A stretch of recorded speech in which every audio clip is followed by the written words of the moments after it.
My name is Beth Holbrook, and I am a trustee for Utah Transit Authority.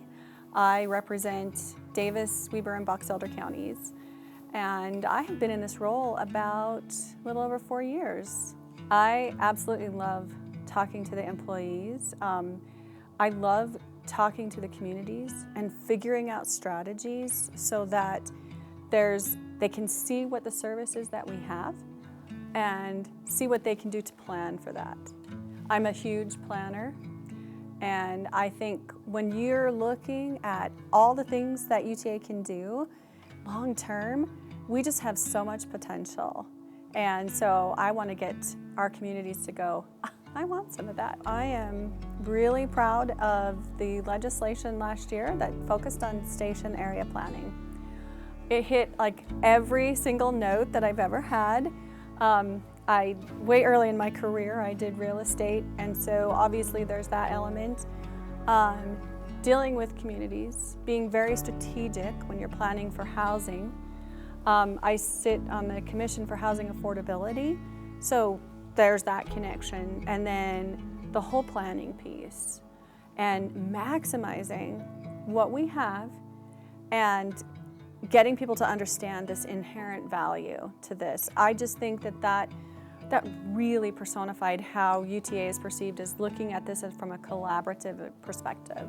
Oh my gosh, I think about this all the time because I think totally have enough confidence to believe that you got here for a reason and believe in yourself.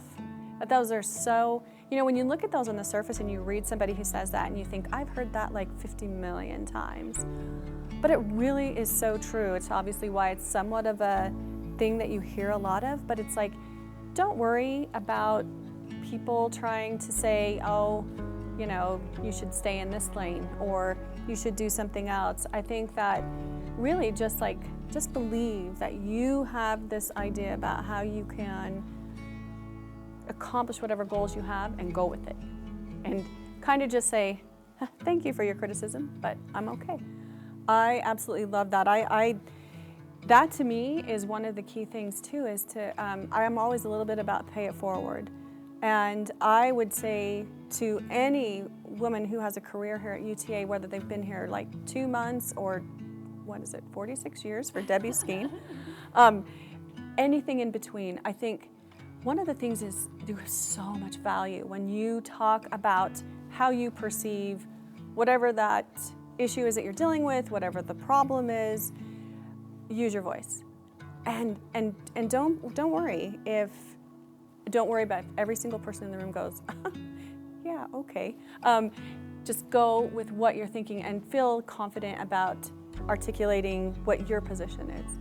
It doesn't matter that people necessarily accept your perspective or I'm going to argue with you. That's great. Go for it. I just think that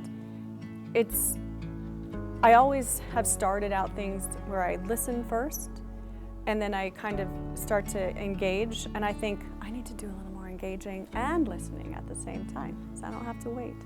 And I think that, this whole element of bringing people together, being collaborative, whether you're on a small 2-person team or you're on this larger team, bringing people together with their different perspectives just it adds to the topic at hand. Your perspective has like this value that maybe somebody else didn't know about, or I never thought about that until you said that. So that to me, I think, is the ultimate value. And I think that, and I believe that the women here just do an incredible job. I think that all of the employees at UTA really, when they start, they might be, why am I at UTA? And then they start to get into it and they love it. And I have heard that so many times, and I just think, we're bringing the right skills at the right time.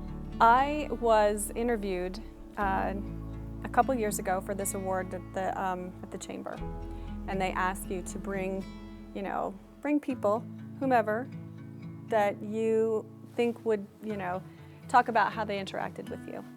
And I had a woman and I had a man, and I think a lot of people can relate to that. I think that you gravitate towards people who have your shared belief system, right, in part, and then you also have an opportunity to talk to a woman who's already walked in your footsteps. And so there was a representative, Cheryl Allen from Bountiful. She's long retired, but she was a House representative for years and years. Incredibly supportive, and she didn't know it, but she really inspired me because she just said, you know, these are the things I'm passionate about, and this is where I want to focus. And then I also brought a friend of mine whom I had worked through when I was on the league board, the Utah League of Cities and Towns board, and he gave me so much different perspective, and I really feel like I could blend those elements. But you know, sometimes there's so much value in talking to someone who's like, oh my gosh, I think you blazed that trail. Can I ask you some questions?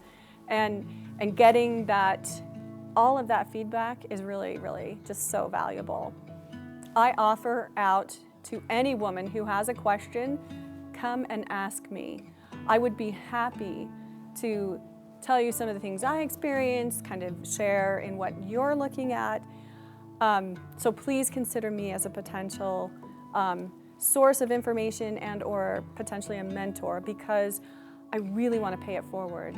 And I know how valuable transit is, so it's like a double win. For the superpower piece, what I would also like to really have is the ability to fully fund transit. Is that like a money tree? That would be the superpower.